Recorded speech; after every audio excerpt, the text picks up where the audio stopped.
My parents threw me out for chasing my dream degree years later. I became their landlord and raised the rent until they couldn't afford their own home. I was 22, trying to get my degree while working part-time at this crappy little grocery store that paid me peanuts. My parents, Tom and Linda, were always breathing down my neck, acting like my life belonged to them. They had this perfect picture in their heads of how my life should turn out, and they weren't shy about pushing me toward it every single day. They thought they knew better, but man, they had no clue what I actually wanted. One night, we were sitting at the dinner table, just a regular Thursday night or something. I was trying to quietly eat this overcooked meatloaf my mom made, which felt like chewing cardboard, but I wasn't about to say anything. They'd find a way to turn it into a lecture on how ungrateful I was. Anyway, out of nowhere, my dad, with his usual fake concerned dad voice, asked, "How's that business degree going?" I knew this conversation was going to come up eventually, but I wasn't ready for it. My heart started racing, and I felt my stomach drop. I had to rip off the Band-Aid. I put my fork down, staring at the pile of peas I'd been pushing around my plate like a 5-year-old. About that, I started, my voice a little shaky. I've been thinking about switching majors. The room went silent, like you could hear the clock ticking in the hallway, and that's when I knew I was in for it. Switching majors. My dad practically spit out his food, his face turning this weird shade of red that only happens when he's seriously pissed off.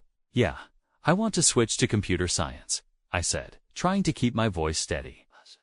I felt like I was standing in front of a firing squad. Before I could even finish, my mom jumped in with her usual condescending tone. "Jake, thinking's never been your strong suit," she said, with this tight smile like she was making a joke, but we all knew she wasn't.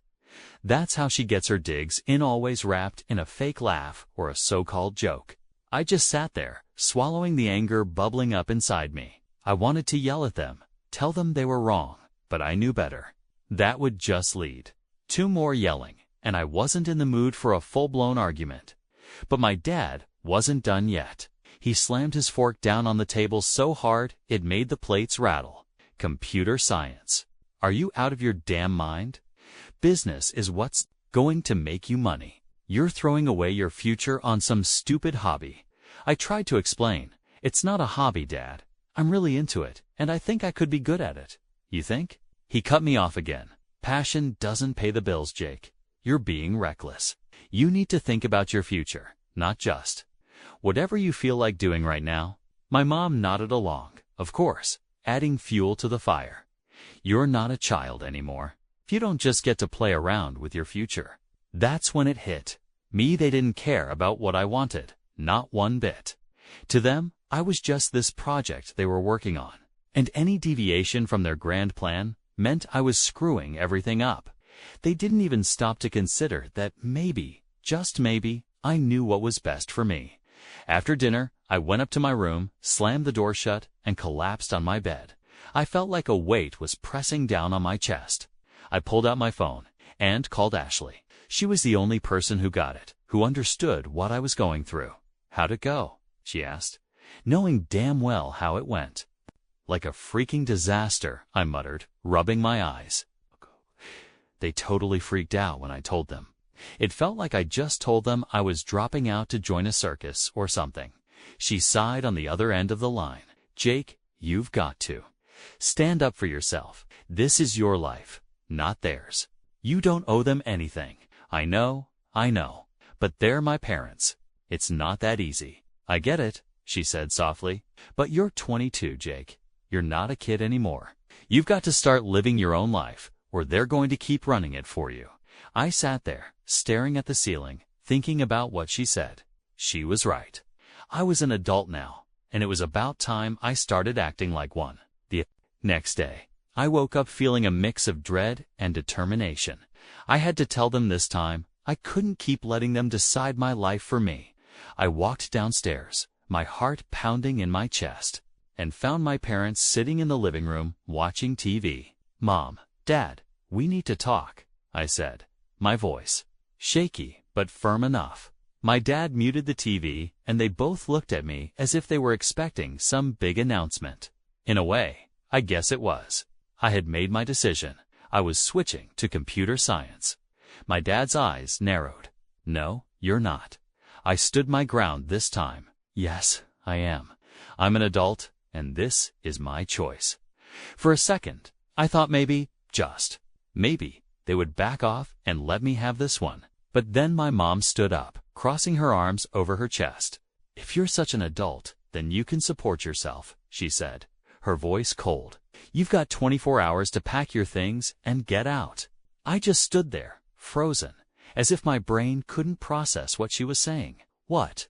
I finally managed to say, you can't be serious. Oh, we're serious, my dad growled. You want to make your own decisions? Fine, but you're doing it on your own.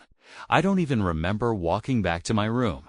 I just remember the overwhelming feeling of betrayal, like they had been waiting for an excuse to kick me out all along. I was their kid, their son, and they were tossing me out like I meant nothing. I called Mike, my best friend, the second I got back to my room. I didn't even bother to keep my voice steady anymore. Dude, they kicked me out, I said, my hands shaking. I don't know what to do. Without missing a beat, Mike replied, pack your stuff, man. You're staying with me. As I threw my clothes into a duffel bag, it finally hit me. I was homeless. My own parents had thrown me out like I was garbage. But at the same time, as messed up as it sounds, a part of me felt relieved. For the first time in my life, I wasn't going to be under their control anymore. I was free, but I had no idea what that really meant yet. The next few days after getting kicked out were a complete blur. I was crashing at Mike's apartment, trying to get my head straight. But it felt like everything in my life had just been flipped upside down. One minute, I was arguing with my parents over my major, and the next, I was homeless. It didn't even feel real, like it was happening to someone else, not me. Mike's place was fine. He lived in this tiny one-bedroom apartment that smelled like old pizza and gym socks. But I couldn't really complain. I had a roof over my head, and a friend who wasn't about to ask me to leave. Still, it was cramped. I was sleeping on his ratty old couch that squeaked every time I moved. I didn't have a choice, though. I wasn't about to go crawling back to my parents and beg them to take me in. That wasn't happening. I tried to focus on my classes, but it was almost impossible. Every time I sat down to do my assignments, my brain would drift off, thinking about what happened. It was like my mind wouldn't let me forget for even a second that I didn't have a real home anymore. And then, of course, there was the money problem. My savings were already draining fast, and I didn't have enough to make it long if I wasn't working more hours.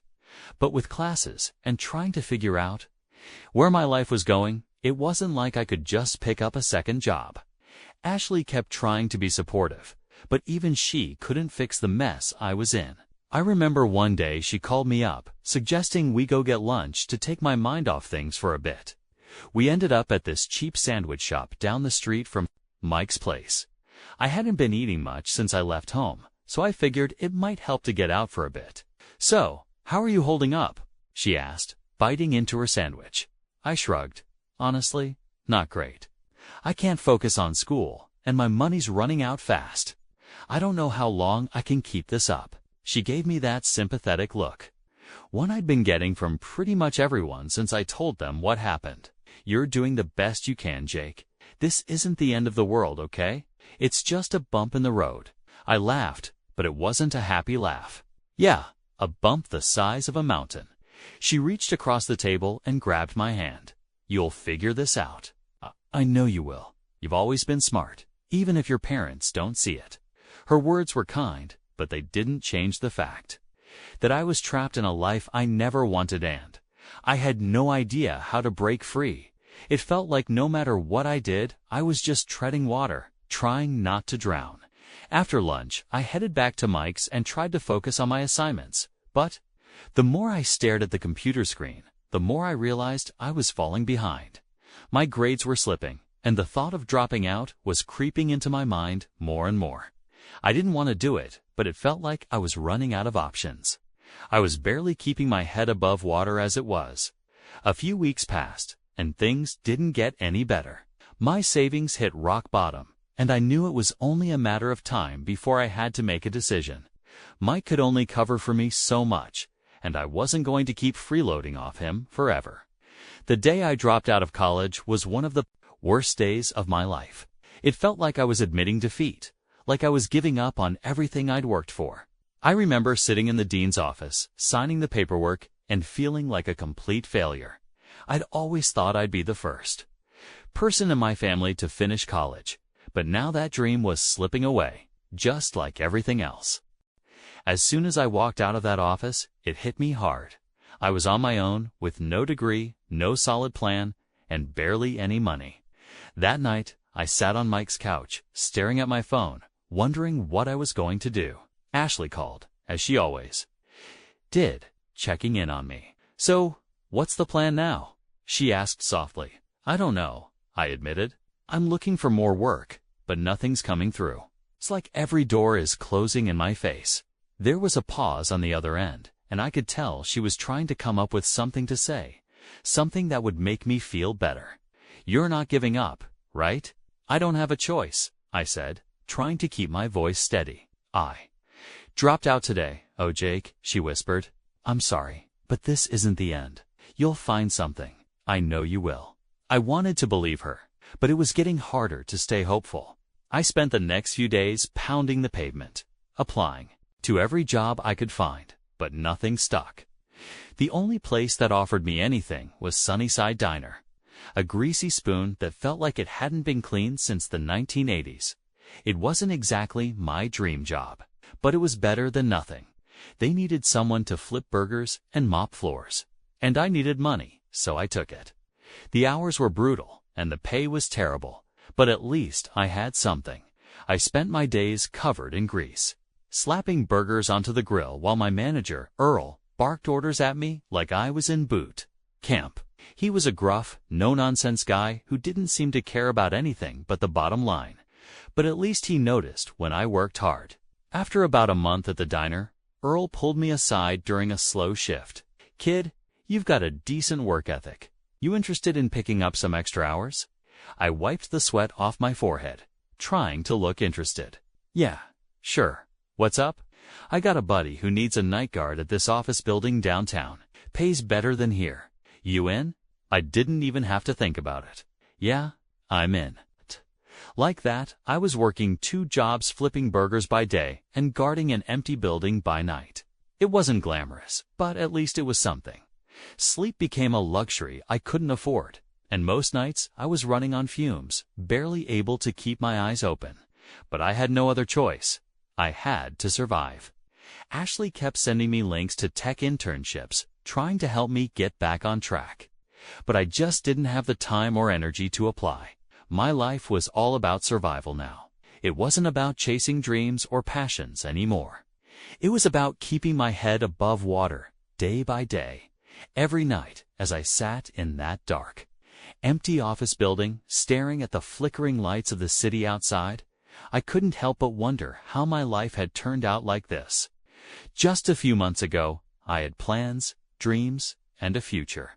Now, I was just trying to get by one shift at a time. And the worst part was that I didn't see a way out. Working 2 jobs was hell. Plain and simple, no other way to describe it. The diner was greasy and chaotic, and the night shifts at that empty office building were just mind-numbing. I was running on about 4 hours of sleep, drinking energy drinks like they were water, and basically living out of a beat-up backpack that I took everywhere. But at least I finally had some income coming in. It wasn't much, but it was enough to keep me going. Mike didn't say it, but I think he was relieved that I could start pitching in for rent. I didn't want to be that guy freeloading off my best friend while my life fell apart. So I made sure to give him whatever I could. I was still crashing on his couch, but at least now I wasn't a total burden. Then, out of nowhere, things started to shift. I don't know if it was dumb luck, or if the universe was finally giving me a break. But one day, while I was flipping burgers at the diner, a guy came in for lunch. I didn't think anything of it at first. It's just another random customer. He looked kind of tired, like the rest of us who work too many hours for not enough pay. After his meal, he came up to the counter to pay, and as I handed him his change, he glanced at the computer screen I had opened behind the register. I've been working on some coding exercises during my break. Just trying to stay sharp, you know. The guy raised an eyebrow. You into coding? He asked, his voice casual but curious. I nodded, trying not to seem too eager. Yeah, I've been teaching myself, hoping to make a career out of it eventually, he chuckled. Well, I might have something for you. My company's looking for entry-level guys, nothing fancy, but it's a start. I blinked, not really believing what I was hearing. Wait, seriously? Yeah? He shrugged, like it wasn't a big deal. Send me your resume. I'll put in a word for you. He handed me his business card, and I swear my hands were shaking as I took it. It felt like this tiny shred of hope that I hadn't felt in months. That night, I didn't even care how tired I was from the double shifts. I went back to Mike's place, fired up my laptop, and worked on my resume. It wasn't perfect, but it was something. I shot the guy an email before I could overthink it, and then tried not to get my hopes up. A few days passed, and I didn't hear anything back. Part of me figured the guy was just being nice, and I'd never actually get a call. But then one afternoon, as I was sitting in that boring, empty office building during my night shift, my phone buzzed. It was an email from that company. I stared at the screen for a solid minute, too scared to open it. But when I finally did, it wasn't a rejection. It was an invitation to interview. I couldn't believe it. I'd gone from flipping burgers and guarding empty buildings to, maybe, just maybe, getting an actual job in it. The interview wasn't anything fancy. I borrowed one of Mike's decent shirts and took the bus to the office. It was a small startup, nothing flashy, but it felt like a whole new world compared to where I had been. The guy from the diner, whose name I now knew was Trevor, greeted me at the door and introduced me to his boss, Tina. Tina was tough, but fair. She asked me about my experience, and I was upfront about the fact that I didn't have a degree, but that I'd been teaching myself everything I could about coding. I showed her some of the small projects I'd been working on, and she didn't seem too impressed at first. But then she asked me to solve a problem right there on the spot, something technical I hadn't done before. I panicked for a second, my mind racing.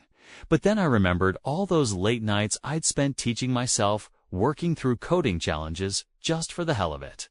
I took a deep breath and got to work, trying not to let the pressure get to me. When I was done, Tina glanced over my shoulder at the screen. She didn't say much, just nodded and looked at Trevor. He's got potential, she said. Let's give him a shot. I didn't even know how to react. I wanted to jump up and scream, but I just sat there trying to play it cool, even though I felt like my heart was about to explode out of my chest. I started the next week as an entry-level IT guy. It wasn't glamorous, but I didn't care. For the first time in months, I wasn't flipping burgers or guarding some creepy office building at 3 o'clock in the morning. I was actually doing something I loved. Tina and Trevor were patient with me, showing me the ropes, but they also pushed me to keep learning. They didn't hold my hand through everything, and that's what I needed. Nights were still rough, though. I was still juggling both jobs for a while, just to make sure I didn't screw up this opportunity. So I'd work at the startup during the day, and then head straight to the diner or the office building after. Sleep was still a rare luxury, and most days felt like a blur dot in the mornings. I'd wake up feeling like I'd been hit by a truck. Ashley stuck with me through it all. She was my rock, always sending me job links or checking in on how things were going at the startup. I don't think I'd have made it without her. Every time I felt like I was about to fall apart, she'd remind me that I was doing this for a reason and that I was building something for myself. After a few months of grinding, I finally reached a breaking point. I couldn't keep working 2 jobs and expect to stay sane, so I went to Earl, the diner manager, and told him I had to quit. He wasn't thrilled, but he understood.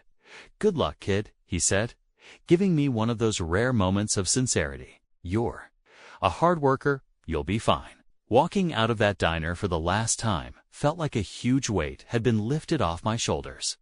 I still had the security job for the nights I wasn't at the startup, but at least I wasn't burning myself out as fast as time went on. I threw myself into the IT gig with everything I had. I spent every spare minute learning new skills, taking on projects, and soaking up as much knowledge as I could. I wasn't just trying to survive anymore. I was trying to build something real and something that was mine. It wasn't easy, and there were days when I doubted myself, wondering if I was just chasing some pipe dream. But every time I got through a challenge or solved a problem that had stumped me for hours, I felt that spark again, the fire that had been missing for so long. Slowly, bit by bit, I started to see a future for myself again. Not the future my parents had planned for me, but one that I actually wanted.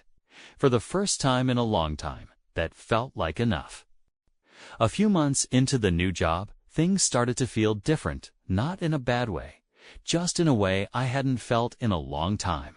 I was finally doing something I actually enjoyed, and I wasn't dragging myself out of bed just to survive another day at some dead-end job. The whole IT thing, coding, troubleshooting, yeah, it wasn't glamorous, but I liked it, and it was mine, something I'd worked hard to achieve. I remember sitting at my desk one afternoon, buried in some code, when my boss, Tina, walked over. She wasn't the type to beat around the bush, which I respected. She leaned on the edge of my desk and said, "Jake, I've been watching your work these past few months. You've got potential, but you're holding back." I blinked at her, completely caught off guard. Holding back? What do you mean? She crossed her arms, giving me that look like she already knew the answer but wanted me to say it out loud. "You've got the skills, but you're playing it safe. I see you sticking to what you know. You're not taking risks or pushing yourself. You're comfortable. And that's fine, but comfort doesn't get you anywhere in this business." I didn't know what to say at first. She wasn't wrong.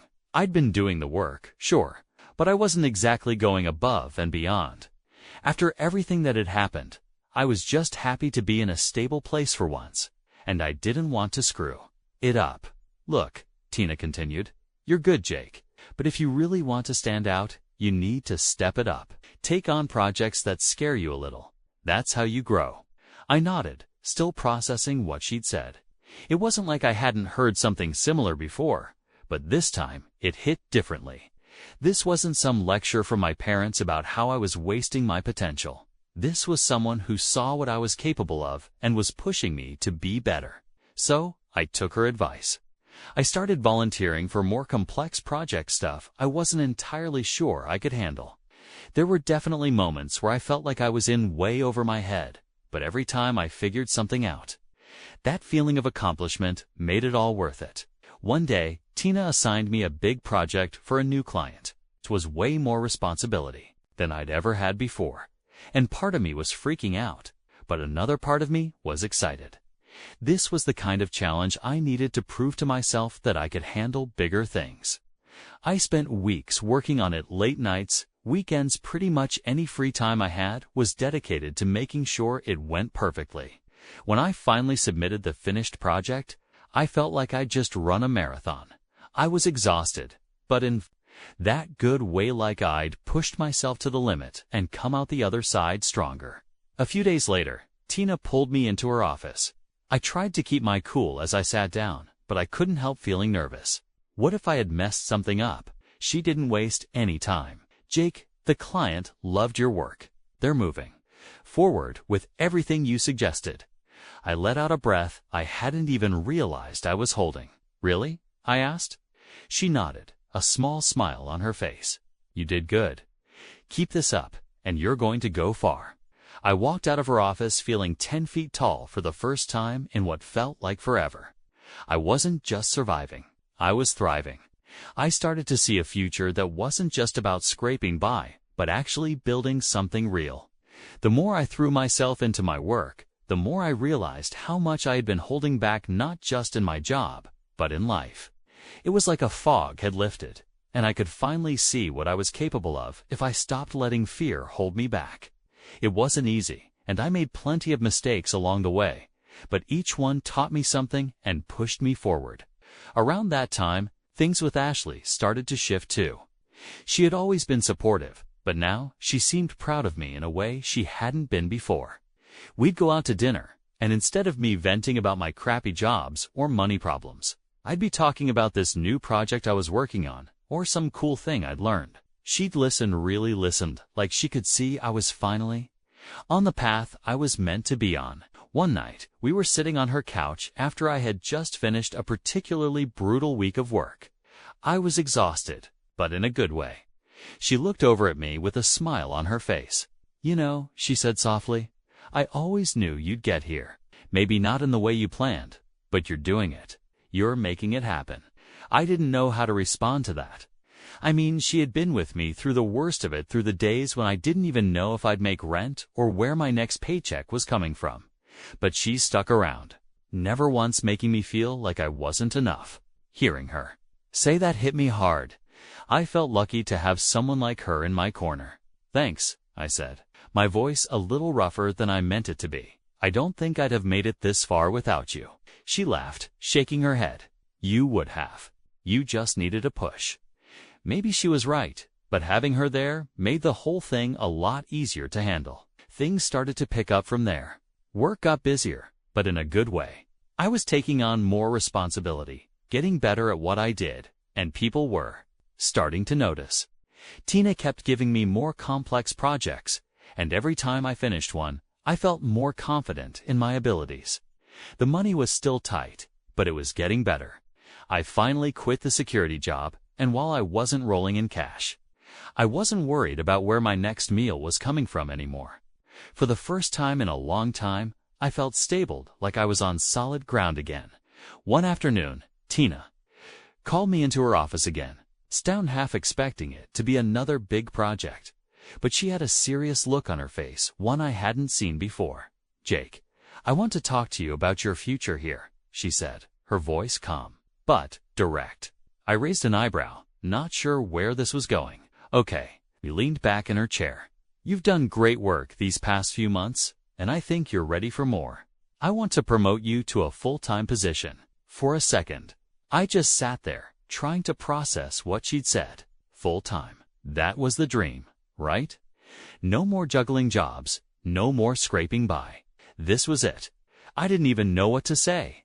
A grin crept onto my face as I admitted, "I don't even know what to say," she smiled back. "Just say yes." And of course, I did. Walking out of that office, I felt a weight lift off my shoulders. All the stress, the sleepless nights, the self-doubt all seemed worth it now. I'd made it. Maybe not in the way I'd originally planned, but I'd made it all the same, and that felt pretty damn good. Getting promoted to full-time was like stepping into a whole new world. For the first time in my life, I felt like I was doing something that mattered not just for me, but for the people around me. I didn't have to worry about making ends meet or whether I'd have to pick up some crappy side gig just to get by. This was its stability. But of course, life doesn't just magically get easy once you hit a milestone like that. Work suddenly got a lot busier. Tina hadn't been exaggerating when she said I'd be taking on more responsibilities. I was thrown into bigger projects, leading teams for the first time and managing deadlines that felt impossible at times. There were days when I'd look at my to-do list and think, how the hell am I going to get all this done? But I pushed through. I had to. Every day was a challenge, but it was the kind of challenge I'd been waiting for, the kind that made me feel alive. Even though I was still learning, I was finally in a place where people trusted me to get the job done. That was huge for me. One afternoon, Tina pulled me into her office again. Every time she called me in, I felt like a student waiting to see if I'd passed or failed a test. She had that serious look on her face, and for a second, I wondered if I had screwed something up.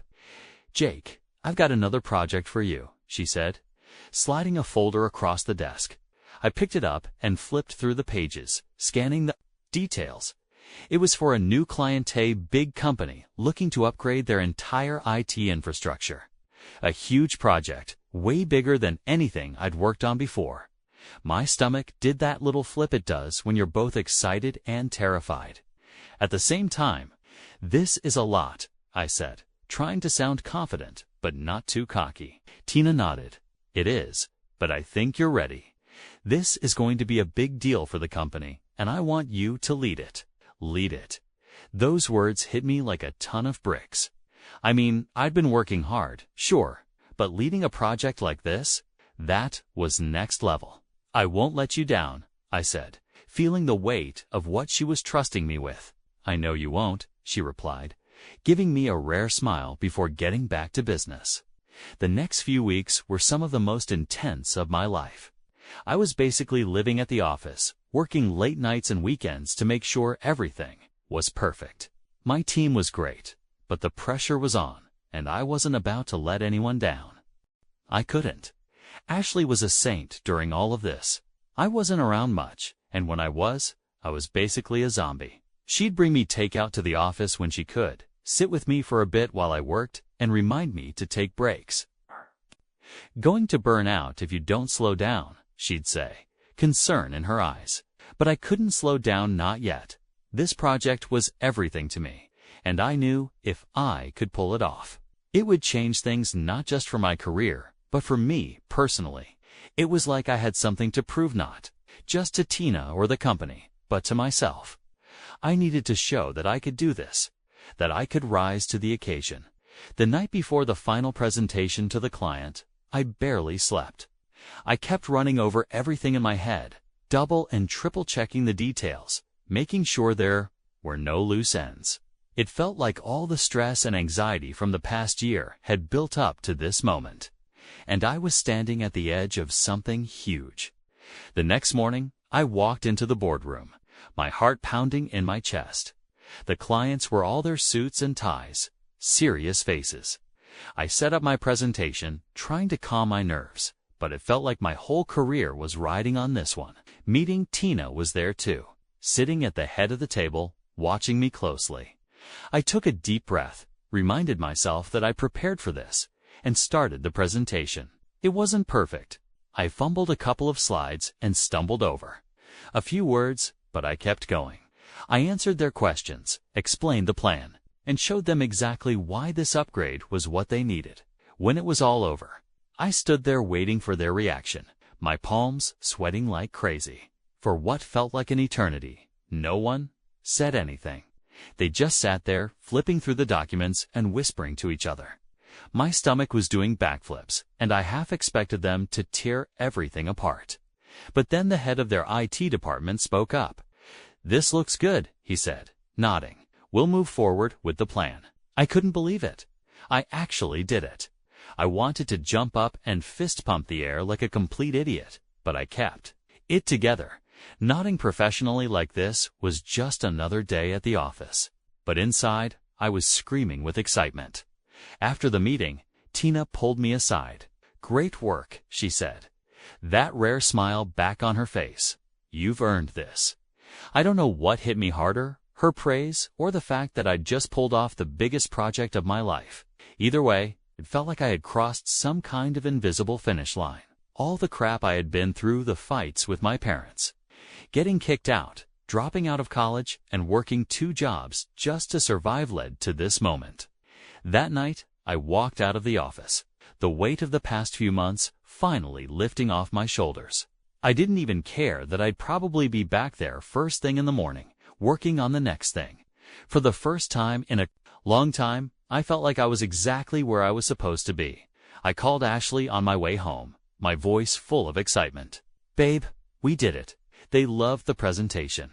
We're moving forward with everything." She laughed, and I could hear the pride in her voice. "I knew you would. I'm so proud of you, Jake." Hearing that made it all feel even more real. It wasn't just about the job anymore. It was about everything I had fought for, everything I had sacrificed to get to this point. I wasn't the same guy who had been kicked out of his parents' house, lost, and scared. I was building something for myself, on my own terms. The future didn't seem so uncertain anymore. I wasn't just surviving, I was thriving, and that feeling, that was worth everything. A few years after that big project, at work, my life had changed in ways I never imagined. I had gone from barely scraping by to climbing the ladder in the IT world. Eventually, I made a decision that surprised even me. I started my own company. It wasn't an overnight thing, of course. I'd been working for a while, building up a solid reputation, saving money, and making connections. Eventually, I felt ready to take the leap. Starting my own business wasn't easy at first. There were sleepless nights, endless paperwork, and the constant fear that everything could crash and burn.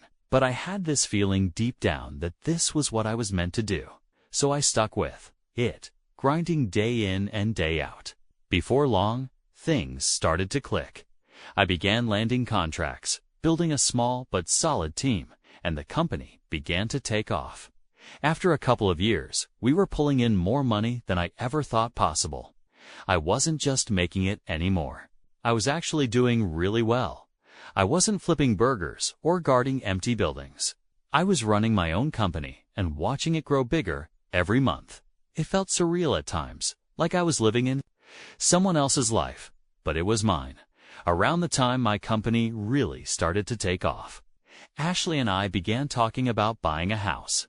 We had been renting for years, and it felt like the right time to find something permanent, something we could call our own. We started looking at listings, visiting open houses on weekends, and dreaming about the kind of place we wanted to settle down in. One day, while scrolling through some real estate sites, I saw something that made me stop in my tracks.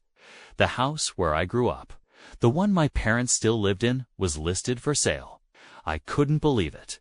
I hadn't spoken to them in years and honestly didn't keep up with what was going on in their lives. But seeing that house for sale hit me in a weird way.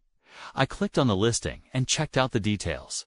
Apparently, their landlord had decided to sell the property, and it was being listed at a price that was honestly a steal compared to other houses in the area.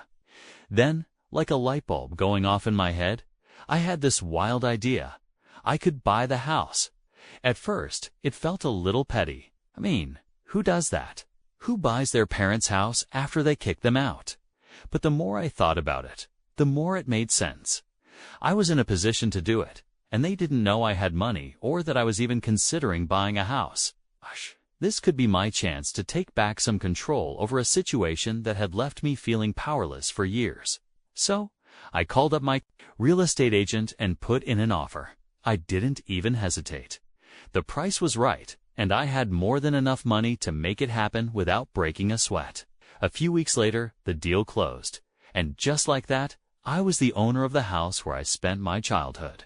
It was mine. Here is where things get interesting. The day after the sale went through, I got a call from the property manager who had been handling the place. The tenants are asking to meet the new owner, he said. They want to discuss the rent and some issues they've been having. I smiled to myself. This was going to be good.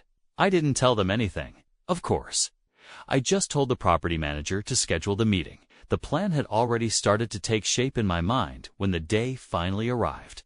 I parked my car out front of the house and knocked on the door as if I were just a regular landlord. My dad answered the door, looking surprised, but I could tell he didn't recognize me right away. It had been years since we'd seen each other, and I guess I didn't look like the same guy who had left their house with a duffel bag and no real plan. "We're here to meet the landlord," he said, looking confused. "That's me," I replied, stepping inside as if I owned the place, which, of course, I did. He blinked, clearly not expecting this. "Wait, what? You're the landlord?" "Okay," I said, trying not to laugh. "I bought the place." At that moment, my mom walked in from the living room. When she saw me, her eyes went wide. "Jake," she gasped. "What are you doing here?" I just smiled and leaned against the wall. "Well, I'm your landlord now." The look on their faces was priceless. They were completely speechless, just standing there in shock. I could tell they were trying to process the fact that the kid they had kicked out all those years ago was now the owner of their house. It felt like some sort of weird justice, but I wasn't there to gloat. I was there to handle business. So I broke the awkward silence by bringing up the rent. They both stared at me, clearly not ready for what was coming. "I'm tripling it," I said. Deadpan, my dad's jaw dropped. "Tripling it? You can't be serious." "Oh, I'm dead serious," I replied. "You see, property values have gone up, and I've got to make sure I'm getting a fair return on my investment. So yeah, the rent is going up a lot." My mom tried to reason with me, her voice shaky. "Jake, we can't afford that. You know we can't." I shrugged. "That's not really my problem. can either pay the new rent or find somewhere else to live. It's up to you. It was harsh, I know, but I wasn't going to back down. They had made their choice years ago when they threw me out, and now it was my turn to set the terms. They stood there stunned, probably realizing they didn't have many options with their credit shot and no real alternatives. They were stuck after a few minutes of awkward back and forth. I told them I'd give them some time to figure things out and walked out the door. As I got into my car and drove away, I couldn't help but feel a strange mix of emotions. Part of me was satisfied, maybe even a little vindicated, but another part of me felt empty. I had done what I set out to do. I had proven that I wasn't the failure they thought I would be, that I had made something of myself despite everything they had put me through. But as I drove away from that house, I realized that no amount of rent, hikes, or property ownership could fix the damage that had been done. This wasn't about revenge anymore. It was about letting go. Still, I wasn't backing down on the terms.